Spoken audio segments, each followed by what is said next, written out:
Welcome to Credit Recovery, the show that advocates for the empowerment of Canadian consumers, promoting financial literacy, discussing all topics of credit, finances, career, and businesses, and more.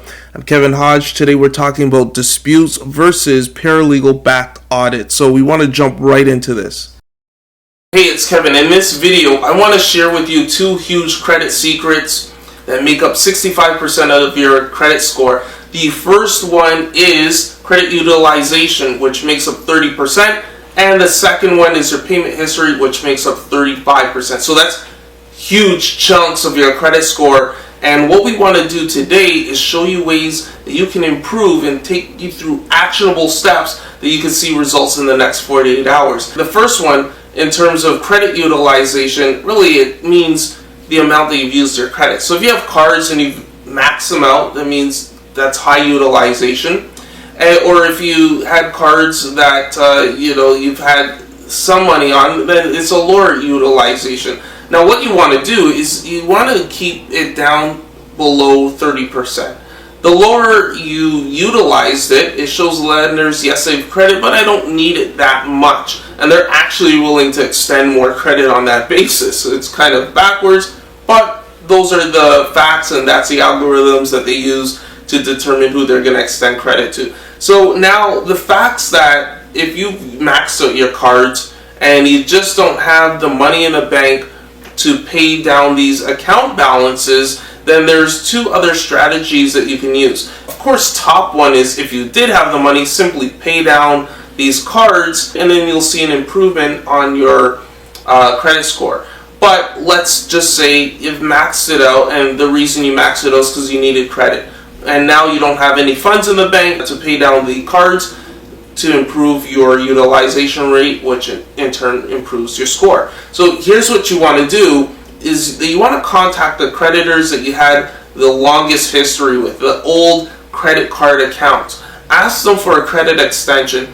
If they give you a credit extension, then the more available credit you have, the lower utilization rate you'd have, and that will improve your score. Now let's say the old cards didn't provide you with an extension. What you could do is apply for a new card, which would be a secured card. And the way a secured card works is you pay a little bit up front and then they'll extend credit to you, and eventually you can ask them to extend more, and the more available credit you have, the lower utilization rate and the improvement of your credit score will then occur.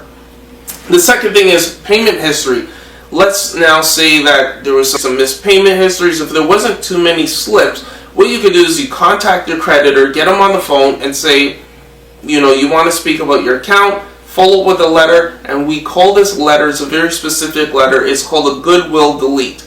Look, I've been with you, I have a payment history, and I've been your customer, I'm asking if you can delete the missed payments, and that is called a goodwill delete letter. And if they delete it, then you'll see an immediate improvement on your credit score. So I just shared with you two huge secrets that will help improve your score within 48 hours.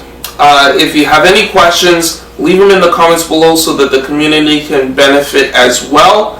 And if you need any direct assistance from me, be sure to reach out and we can jump on the phone for a strategy call. Our process is paralegal backed, and you can ask the credit repair companies if they do that. When we go after the negative items on your report, our paralegal engaged letters carry serious weight. Today's episode is brought to you by Lendit, and Lendit is a consumer guide that provides information to consumers so they know where to go when they are shopping for credit based on their score, so that they can stop getting dinged on their credit report and increase their chances of getting approved for credit. Thanks for listening to Credit Recovery. Before we go, be sure to show some love to your favorite podcast by leaving us a review.